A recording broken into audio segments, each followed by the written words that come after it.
하나님이 우리 교사들에게 어린 영혼을 맡기신 것은 그만큼 하나님이 우리 교사들을 믿고 계시기 때문에 그런 줄로 믿습니다. 여러분 때문에 이 땅에 소망 없는 세대지만 하나님이 소망 있는 세대로 이 땅을 바꿔 주실 줄로 믿습니다. 우리가 함께 기도하면서 한 영혼 한 영혼을 주님의 마음으로 섬기고 사랑하고 돌보고 기도할 때 우리 일신교회를 통해서 하나님이 믿음의 세대를 일으키시고 그 모든 일이 바로 여러분으로부터 시작되는 은혜가 있게 하실 줄로 믿습니다. 우리 함께 하나님 말씀 보겠습니다. 사도행전 23장입니다. 우리 11절, 오늘은 한 절인데요, 우리 같이 한 목소리로 봉독하겠습니다. 23장 11절 말씀 다 함께 같이 읽겠습니다. 그날 밤에 주께서 바울 곁에 서서 이르시되 담대하라, 내가 예루살렘에서 나의 일을 증언한 것 같이 로마에서도 증언하여야 하리라 하시니라. 아멘. 우리 옆에 뒤에 분하고 같이 인사하겠습니다. 참 잘 오셨습니다. 같이 인사하겠습니다. 우리 한 번 더 인사하겠습니다. 여러분 때문에 소망이 있습니다. 우리 같이 인사하겠습니다. 우리 마지막으로 인사하겠습니다. 하나님이 너무 좋아하십니다. 우리 같이 인사하겠습니다. 인생은 누구나 대단한 사건 하나가 나를 무너뜨리는 게 아닌 것 같습니다. 우리는 KO 당할 때 그냥 펀치 한 번으로 사람이 넉다운 될 거라고 사실 생각하는데요, 사실은 펀치 하나가 사람을 넘어뜨리는 경우는 거의 없습니다. 조그마한 잽들이 결국에는 모이고 그 작은 하나의 잽이 결국 그 사람을 무너뜨리게 이제 되는 거죠. 어찌 보면은 대단한 사건은 우리가 너무나 잘 견딥니다. 너무나 잘 이겨내요. 너무나 잘 통과합니다. 그런데 뜻밖에도 작은 사건에서 우리가 무너지고 쓰러지게 이제 되는 거죠. 그 대표적인 성경의 예를 하나 들려면은 아마도 엘리야를 들게 될 것입니다. 엘리야는 하나님의 인도하심에 따라서 3년이 넘도록 그릿이라고 하는 시냇가에서 까마귀가 주는 음식을 먹으면서 하나님의 때를 기다리고 하나님의 음성에 주목했던 인물입니다. 3년 동안 그 척박한 그 환경을 견디어냈습니다.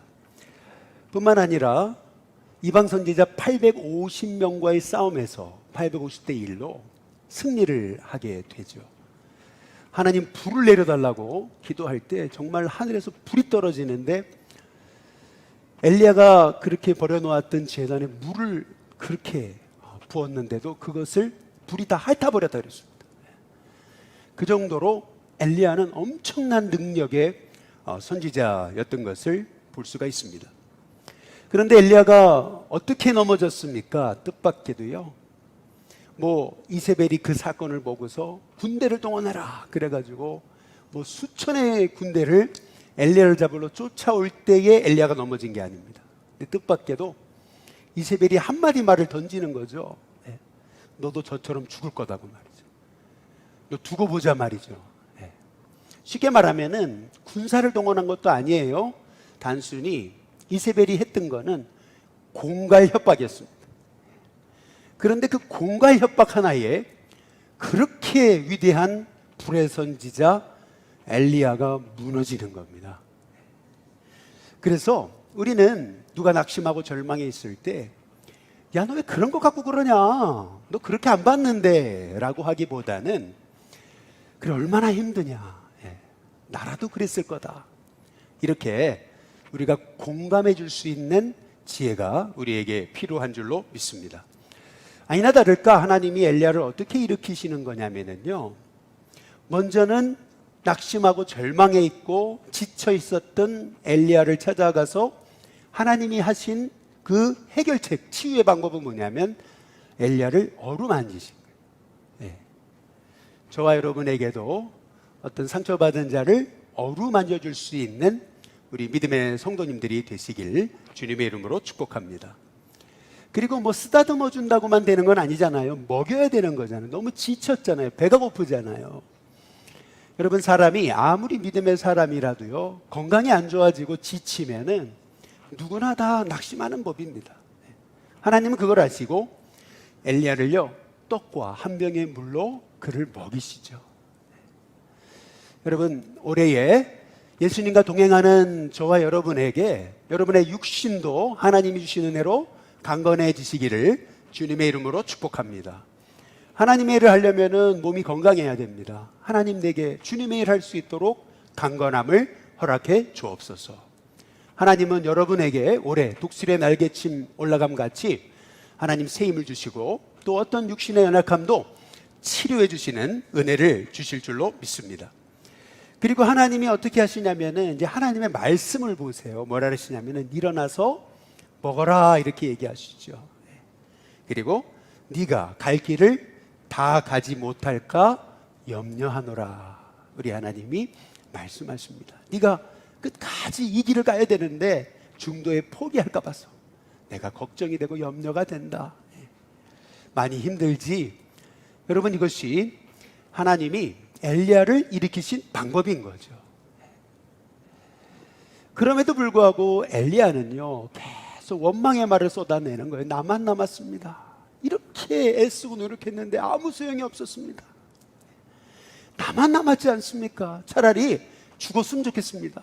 근데 이것이 엘리야의 반응이었죠. 그런데 하나님이 엘리야를 어떻게 일으키셨던 거냐면요, 하나님의 치유책은 뭐냐면은 먼저 하나님이 하신 일은 엘리야의 정신을 번쩍 들게 한 겁니다. 그러니까 정신을 차려야 그래야 하나님의 말씀도 그의 가슴 속에 들어갈 수 있는 거니까. 그래서 하나님이 하신 일은 뭐냐면 정신을 번쩍 들게 하세요. 그 첫 번째가 뭐냐면 크고 강한 바람을 일으키셔가지고 그래서 산을 가르고 바위를 부수십니다. 엄청난 하나님의 기적 역사를 보여주신 거죠. 그런데 성경에 보니까 재미난 게 있어요. 거기에 하나님이 안 계시더라 그랬습니다. 여러분이 기적을 찾기 이전에 여러분이 정말 인격적으로 하나님을 만나는 저와 여러분이 되시길 주님의 이름으로 축복합니다. 그게 먼저 한 거죠. 하나님이 다시 엘리야를 정신 차리게 하시려고 하나님이 두 번째 행하신 일이 뭐냐면 그 지진이에요. 여러분, 이번에 일본에 지진이 나가지고 얼마나 사람들이 여러분 그렇게 고통받고 있습니까? 저희 형 얘기를 들어보니까 지난 주일 2부에도 말씀드렸다시피 6.0의 지진이 7.0이 되는 차이, 6.0이 7.0 1 차이예요. 그런데 1 차이가 어느 정도 차이가 나는 거냐면 텔레비전이 여기서 일로 날아간다는 거죠. 그냥 순식간에 날아가 버린대요, 그냥. 여러분, 이게 엘리야가 봤던 지진인 거죠. 근데 거기에 성경에 보니까 거기에도 하나님 안 계시더라. 그다음에 세 번째 하나님이 보여주신 게 뭐냐 하면은 그게 불이에요. 아니, 그 불은 엘리야가 850명의 이방 선지자들과 대결할 때 하나님 내려주신 불이잖아요. 그런데 놀랍게도 거기에 하나님 안 계시더라 그럽니다. 그러면 하나님이 어디 계셨어요? 하나님 어떻게 역사하셨어요? 하나님 역사하신 방법은 엘리야에게 세미한 음성으로 말씀하신 겁니다. 여러분, 우리 예수님과 매 순간 동행해야 되는 이유는 뭐냐면은 실은 하나님의 역사는 내 삶의 일상에서 하나님이 매일같이 내게 세미하게 들려주시는 그 음성에 하나님의 음성이 있습니다. 아침에 일어날 때 성령님 말씀하시는 거예요. 여러분이 직장에 출근할 때 성령님 말씀하십니다. 또 어떤 일을 할 때 성령님 말씀하시는 거예요. 여러분, 그 세미한 하나님의 음성을 들으실 수 있는 귀한 우리 일신교회 성도님들 되시길 주님의 이름으로 축복합니다. 그래서 예수님과 동행하셔야 돼요. 늘 예수님과 함께. 나는 포도나무고 너희는 가지라 그랬어요. 가지가 포도나무에 붙어있기만 하면, 그가 내 안에 내가 그 안에 있으면 열매를 많이 맺는다 그랬어요. 우리에게 열매가 없었던 이유는 뭐냐 하면은 그것은 내 힘으로 하려고 그래서 그런 거예요. 이제는 여러분의 힘으로 하려고 그러지 마시길 주님의 이름으로 축복합니다. 하나님이 하시도록 맡기고 기도하고 하나님의 계획을 끊임없이 바라보시는 저와 여러분이 될 수 있기를 주님의 이름으로 축복합니다. 하나님이 세미한 음성으로 엘리야에게 주셨던 두 마디의 말씀이 있어요. 뭐 여러 다른 구체적인 말씀들이 있었지만 핵심적인 거 두 가지는 뭐냐면은, 먼저 첫 번째는 뭐냐면 네가 어찌하여 여기 있느냐입니다. 아담이 선악과를 다 먹고 범죄했어요. 그리고 하나님을 피하여 숨었어요. 그때 하나님이 아담에게 주신 음성도 똑같았습니다. 네가 왜 여기 있냐? 네가 어디 있느냐? 여러분 보십시오. 하나님의 사람은 있어야 될 자리가 있습니다. 저와 여러분의 있어야 될 자리는 어디겠습니까? 기도하는 자리고, 하나님의 음성 듣는 자리고, 절망이 있어도 다시 일어나서 하나님의 소망을 바라보는 믿음의 자리인 줄로 믿습니다. 그래서 하나님이 엘리야에게 네가 어째서 여기 있냐? 여러분, 사명자는 자리가 중요합니다. 어디 있느냐? 믿음의 사람은요, 예배의 자리에 있어야 되고요, 믿음의 사람은 기도하는 자리에 있어야 되고요, 믿음의 사람은요, 하나님의 음성을 듣는 자리에 있어야 되는 줄로 믿습니다. 그래서 네가 어찌 여기 있느냐? 여러분, 이것이 우리의 영이 회복되는 하나님의 첫 번째 음성이죠. 올해 여러분이 더욱더 은혜 받는 자리에 많이 있게 되시기를 주님의 이름으로 축복합니다. 두 번째는, 하나님이 엘리야를 일으키셨던 하나님의 방법은 뭐냐면요, 단순한 위로가 아니에요. 실은 엘리야가 일어나서 다시 그 절망의 자리를 박차고 일어나서 다시 사명의 자리로 나갈 수 있었던 이유는 뭐냐면, 하나님이 엘리야에게 주셨던 꿈과 비전입니다.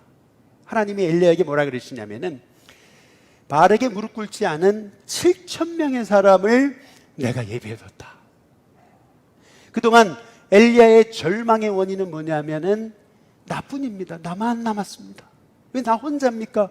왜 이런 일들을 왜 나 혼자 해야 됩니까? 그것이 엘리야의 절망의 원인이었거든요. 그런데 하나님은 아니라 그랬어요.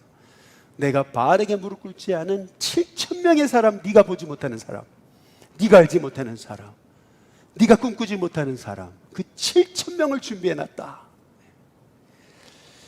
여러분, 하나님이 엘리야를 일으키신 방법은 단순한 위로가 아닙니다. 단순히 먹여주시는 것이 아닙니다. 하나님이 엘리야를 일으키신 방법은 그에게 꿈을 주신 겁니다. 그가 보지 못하는 것을 보게 하신 겁니다. 다시 보게 하시는 거예요. 그래서 믿음이란, 비전이란 뭐냐면요, 다시 보는 겁니다.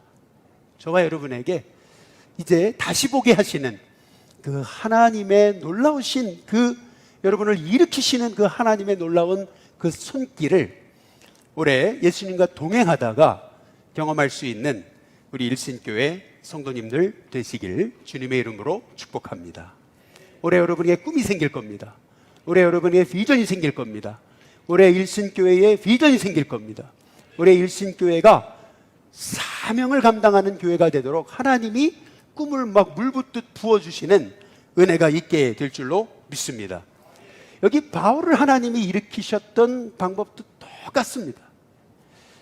오늘 함께 읽으신 사도행전 23장 한번 11절에 보시면은 이렇게 얘기하죠. 그날 밤은 어떤 밤입니까? 바울이요, 예루살렘에 갔다가 폭도들한테 붙잡혀서 죽임당할 뻔했던 바로 그날 밤. 뿐만 아니라 바울을 그렇게 구사일생으로 살렸는데, 그런데 바울을 사내들인 공회 앞에 세웠잖아요. 그때 이 사내들인 공회원들이 두 패로 갈라져가지고 사두개인 바리새인들이 서로 바울의 양팔을 붙잡고 바울을 찢어내듯이, 바울을 완전 박살내듯이 서로 죽이겠다고 달려들고 완전 몸싸움을 해가지고 그 정말 난장판이 됐던 그 사내들인 공회에서 천부장이 바울을 딱 구출해냈던 바로 그날 밤. 그날 밤에 바울이 있었던 곳은 어디입니까? 바울이 있었던 곳은 차디찬 로마의 지하 감옥이었습니다. 근데 그날 밤, 이 그날 밤이라는 것이 의미하는 것이 뭡니까? 바울이 정말 확심하고 절망했을 그 밤을 의미하고 있는 거죠. 여러분이 어떤 힘든 일을 막 헤쳐왔어요. 어쨌든 간에 남은 있는 힘을 다 가지고 헤쳐왔어요. 그리고 밤이 됐어요. 이걸 어떻게 이렇게 내가 여기까지 왔지? 그런데 갑자기 막 마음이 무너지기 시작하면서 앞날을 생각하니까 이 고난을, 앞으로의 고난을 어떻게 풀어가지?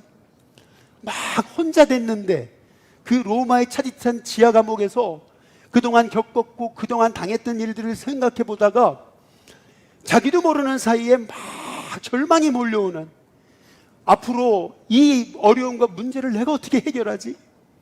막 그런 어려움들, 막 그것이 막 머리에 생각나면서 막 절망이 찾아왔던 그 밤을 얘기하는 거거든요. 그 밤 바울이 하나님의 사람으로 사명 감당하기 위해 예루살렘에 왔지만, 그러나 고난당하면서, 그것도 나이가 들어가지고 지금 연로한 그런 상황에서 앞으로의 이 고난을 어떻게 감당을 해야지 라고 하는, 혼자 남았을 때 찾아왔던 그 바울의 뜻밖의 절망, 그 절망의 밤, 그것이 바로 그날 밤입니다. 근데 그날 밤에 놀라운 것은 우리 사도행전 23장 11절 다시 보시면 뭐라 하면 주께서 라고 말씀합니다. 주께서. PPT 보여주셔야 돼요. 주께서 바울 어디요? 바울 어디요? 곁에. 그것도 어떻게 하셨어요? 서서. 저는 이 말씀을 준비할 때는 이 서서라는 단어가 안 들어와가지고 거기다가 빨간 줄을 안 그었어요. 그런데 이 말씀을 다시 보면서 묵상하고 준비하고 글을 써 내려가다가, 야, 이 서서라고 하는 단어에서 제가 마음의 은혜를 받았어요. 왜 주님이 서셨을까? 바울아, 너 왜 그렇게 낙심하고 절망하고 있니? 하나님 책망하시려고 서 계시는 걸까요? 너 그렇게 안 봤는데 너가 믿음의 사람이라 그러면서 그렇게 절망해도 되겠냐? 하나님이 노려보고 계시는 걸까요? 저는 그렇게 이것이 해석이 되지 않았어요. 바울이 낙심에 있던 그날 밤 주께서 바울 곁에 그것도 서셨다 그랬잖아요. 왜 서셨을까요? 이렇게 표현을 해도 되는지는 잘 모르겠어요. 그런데 그게 딱 떠오르더라고요. 그게 제 마음에 묵상하다 떠올랐던 거예요. 그게 뭐냐면, 여러분, 치어리더는 앉아있지 않습니다. 치어리더는 서 있죠, 항상. 서서 사람들을 치얼업하는 겁니다.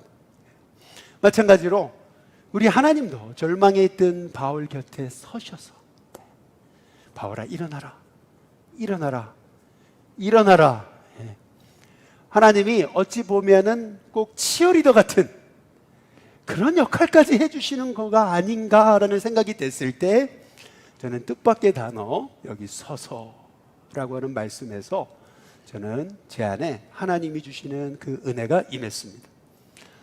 우리 주님이 낙심해 있던 그 바울, 뜻밖의 낙심이에요. 그동안 힘들고 어려운 거, 죽음의 얘기 다 견뎌였어요. 아주 잘 헤쳐왔어요. 큰 거 잘 이겼어요. 그런데 뜻밖에도 바울이 홀로 있을 때 뜻밖의 작은 일에 절망하고 있잖아요. 일어나지도 않은 일을 생각하고 절망하고 있잖아요. 뜻밖의 절망이 찾아왔을 때 우리 주님은 바울 곁에 찾아오십니다. 그래서 서서, 그러면서 주님이 말씀하시죠. 뭐라 그러냐면, 다시 우리 23장 11절에 보면은 뭐라 그러시죠? 뭐라 그러세요? 담대하라. 한번 따라해 보겠습니다. 담대하라.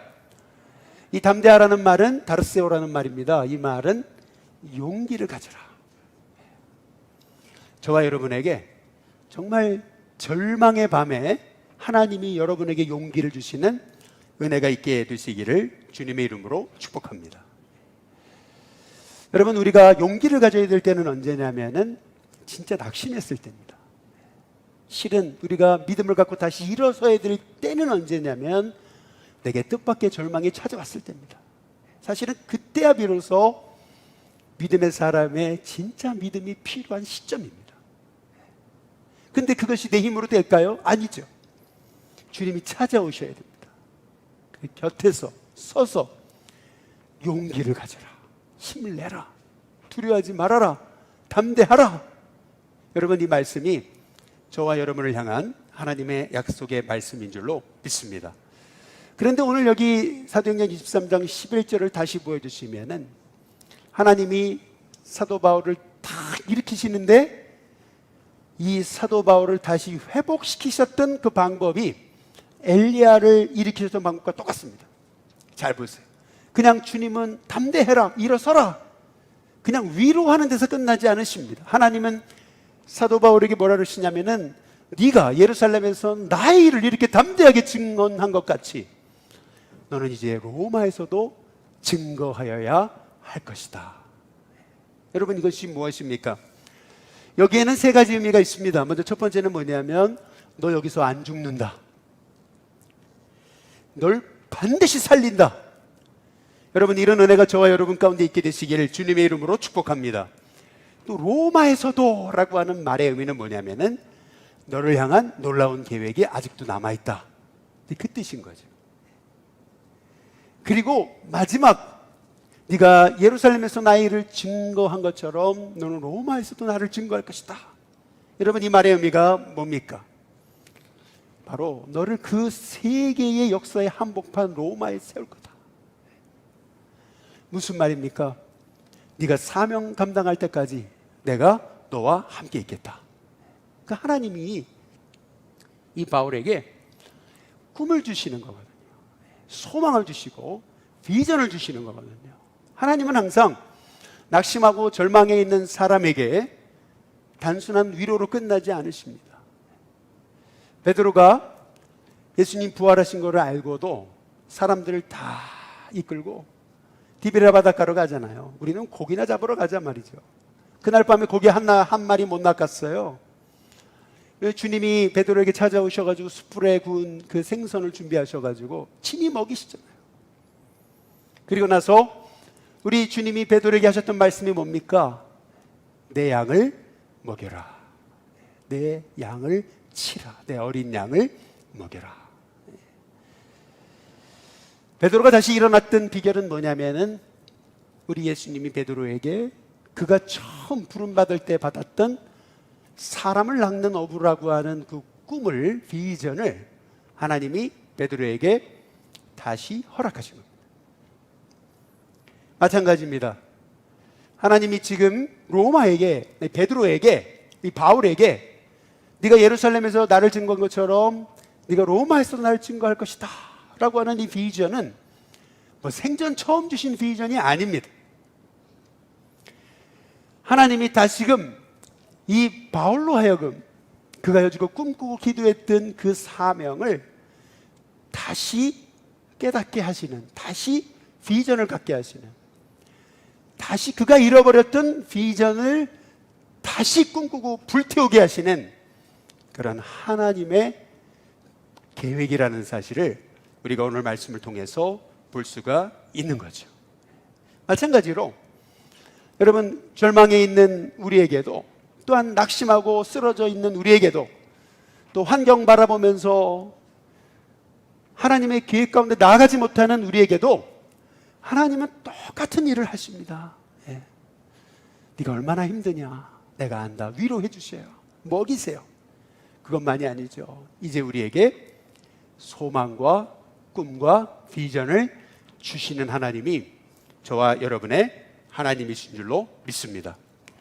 여러분, 지금 바울은 이 예루살렘에 있는 그 로마의 그 지하 감옥에 지금 갇혀져 있는 겁니다. 저도 이 감옥을 가봤습니다. 지하에 앉은 채도 아니고 선 채로 이렇게 묶여가지고 이렇게 있게 돼 있는 감옥입니다.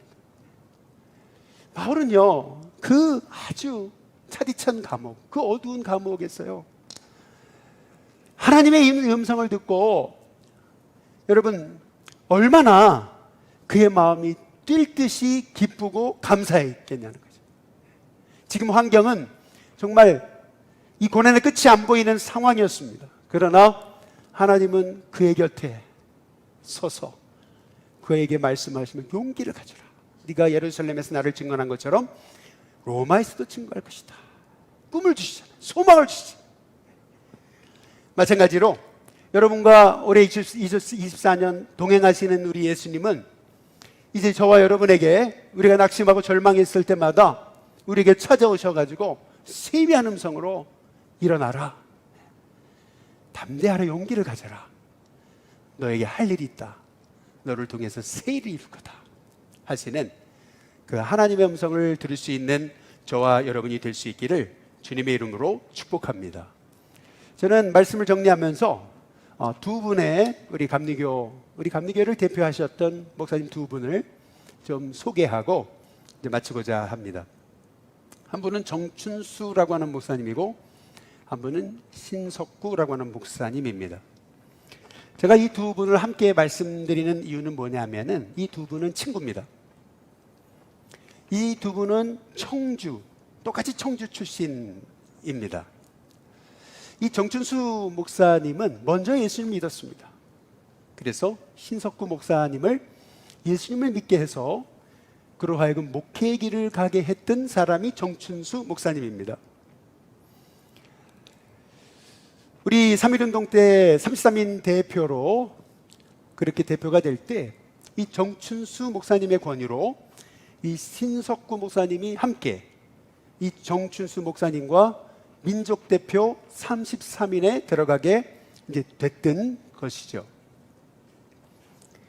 그런데 이 두 분의 인생은 완전히 달랐습니다. 걸어가는 인생길이 완전히 달랐습니다. 신석구 목사님은 아무도 알아주지 않는 이름도 없이 빛도 없는 그런 시골 교회, 그렇게 무명의 목회의 길을 나섰습니다. 상처받고 낙심한 그 가난한 백성들과 함께 평생을 목회했습니다. 오직 주님만 바라고. 근데 반면에 정춘수 목사님은 도시권에서 큰 교회 목회를 하면서 그는 끊임없이 유명해졌습니다. 결국에는 감리교회 가장 최고의 고위직이라고 하는 감독의 자리까지 올랐습니다. 그런데 이 두 분의 인생의 길은 완전히 달랐습니다. 이런 일화가 있는 거죠. 한 번은 신석구 목사님의 손자가 되시는 장로님을 신석구 목사님이 부른 겁니다. 서울역에서 만나자. 그래서 아니 할아버지가 서울역에서 만나자 그러시니까 무슨 일이세요? 그래서 서울역에서 만났습니다. 그랬더니 신석구 목사님이 그래 갈 데가 있다 그러시더니 이 신석구 목사님이 손자를 데리고 가게 된 곳이 고깃집이었습니다. 이 손자는 여지껏 자기 집안에서 그런 고기를 본 적이 없습니다. 그렇게 그냥 비싼 고급 고기를 이 신석구 목사님이 들고 사다가 저 정릉을 넘어가지고 어디 집을 가시는 거였습니다. 그리고 잠깐 넌 여기 기다려라. 그래서 이제 손자는 기다리고 목사님이 이제 들어가셨죠, 그 집에. 근데 그 집이 다름 아닌 자기 친구 정춘수 목사님의 집이었던 겁니다. 이 신석구 목사님이 정춘수 목사님을 찾아갔던 이유는 뭐냐 하면은 일제강점기 시절 일본은 우리 기독교 감리교회에 비행기를 지금 전쟁 중에 비행기를 우리가 마련해야 되는데 비행기를 마련할 수 있는 기금을 모금하라고 한 것입니다. 결국 당시 감독이셨던 이 정춘수 목사님은 교회 34개 교회를 폐쇄하고 대신 그거를 팔아가지고 그래서 그거를 일본 비행기를 사는데 군자금으로 그렇게 보내게 됐던 거죠. 그리고 이 정춘수 목사님은 감리교 목사님들한테 편지를 보냈습니다. 이제는 한글로 설교하지 말아라. 그리고 이제는 구약을 설교하지 말아라. 그렇게 하는 사람은 면직 그리고 목회자의 직을 박탈하겠다. 결국 이 신석구 목사님은 목사직을 박탈당했던 겁니다. 자기가 목사직을 박탈당했기 때문에 자기 친구를 찾아간 것이 아니었고 이 신석구 목사님은 그렇게까지 해야 되겠느냐. 친구를 만류하기 위해서 찾아갔던 거죠. 근데 거기서 이제 나오셨던 신석구 목사님은 너무나 절망을 하셔가지고 한숨을 쉬시면서 손자에게는 아무 말씀도 하지 않으시고 그리고 너무나 힘이 없으셔서 길을 가시더라는 거예요. 나중에 이 손자는 그때 무슨 일이 있었던지를 해방 후에 이제 알게 이제 되었다라고 하는 얘기입니다. 결국 이 신석구 목사님은 신사참배의 겁으로 옥고를 치르게 됐고 그리고 나서 6.25가 터졌을 때 북한에서 한국으로 내려오지 않았습니다. 송도를 지키고 그리고 신앙을 지키다가 결국 공산당에 붙잡혀가지고 1950년 11월에 그는 옥중에서 순교합니다. 반면에 전춘수 목사님은 해방이 됐습니다. 그리고 나서 갑자기 지위가 역전된 거죠. 사람들한테 원망을 듣기 시작하고 그리고 사람들의 손가락질을 받기 시작했습니다. 저런 매국놈 이제 그러기 시작해가지고 결국에는 그분은 신앙을 배교합니다. 그래서 나중에는 천주교인이 됩니다. 그리고 그는 1951년 6.25 때 피난을 가다가 거기서 죽습니다. 여러분, 우리는 이 두 분의 목사님의 모습을 보면서 우리는 많은 것을 생각하게 되는 것입니다. 사도 바울, 그가 로마의 차디찬 감옥에 붙들려가지고 외로움과 싸우고 있을 때 우리 주님 말씀하십니다. 담대하라, 용기를 가져라. 너 아직 네게 할 일이 있다. 바울은요, 예수님을 믿지 않았더라면, 복음 전하지 않았더라면 그는 가말리엘 문화생으로서 유대인들에게 존경받는 랍비로서 엄청난 명예와 부를 얻을 수 있었던 사람이었습니다. 그러나 예수님 때문에 그는 모든 걸 포기했습니다. 감옥에 갇혔습니다. 수많은 사람의 비난에 휩싸였습니다. 얼마나 그가 로마의 감옥에 붙잡혀고 그 예루살렘의 그 안티오니누스 안에 있는 그 로마의 그 감옥에 붙잡혔을 때 얼마나 그의 마음이 얼마나 낙심되고 절망이 되고 수많은 그 생각 속에 그가 사로잡혔겠습니까? 그런데 그때 그날 밤 주님이 바울에게 나타나시죠. 치어리더가 되십니다. 그리고 말씀하시죠. 용기를 가져라. 여러분, 바로 그 하나님이 저와 여러분의 하나님이신 줄로 믿습니다. 거기서 끝이 아닙니다. 하나님 모든 걸 역전시키십니다. 하나님은 사도 바울을 통해 로마를 바꾸십니다. 세계 기독교 역사를 바꾸십니다. 로마, 그 죄악의 땅을 사도 바울의 핏방울로 결국 새롭게 하는 역사를 이루게 됐던 거죠. 여러분, 저와 여러분의 인생도 고난이 있을 수 있습니다. 누구도 안 알아줄 수 있습니다. 무명일 수 있습니다. 그러나 하나님은 여러분에게 속삭이실 겁니다. 바울아, 두려워하지 마라. 용기를 가져라. 내가 너와 함께 있겠다. 내가 너를 통해 반드시 나의 뜻을 이룰 거다. 저는 그것이 우리 일신교회를 향한 하나님의 음성인 줄로 믿습니다. 우리 일신교회를 향해서 주님도 말씀하실 겁니다. 그래, 어렵지? 그래, 네가 있는 곳이 목회하기 쉽지 않아. 사람도 없지? 그래, 할 일도 많지? 그런데 두려워하지 마. 담대해, 용기를 가져. 내가 너와 함께 있어. 내가 너에게 새 일을 행할 거야. 여러분, 이것이 우리 하나님이 우리에게 주시는 놀라운 약속의 말씀인 줄로 믿습니다. 믿음은 환경을 의지하는 게 아닙니다. 말씀을 붙드는 겁니다. 그러면 그 말씀이 역사에서 여러분의 삶에 하나님의 기적을 이루시는 것이 하나님이 일하시는 방법인 거죠. 그래서 저는 우리 일신교회 성도님들이 오늘 이 바울에게 주셨던 이 말씀을 나에게 주신 말씀이라고 받으십시오. 그날 밤, 내가 절망했던 그날 밤 주께서 내게 찾아오셔서 내 곁에 서서 말씀하시되, 동규야, 두려워하지 마라. 용기를 가져라. 네가 예루살렘에서 나를 증거한 것처럼 너는 아직 할 일이 있다. 로마에서도 나를 증거하게 될 것이다. 여러분, 이것이 저와 여러분이 주신 하나님의 음성이 돼서 이 말씀 붙잡고 나아가게 됐더니 하나님이 나를 통해서 하나님의 일을 이루셨더라. 여러분, 그 고백이 저와 여러분 가운데 있게 되시기를 주님의 이름으로 축복합니다.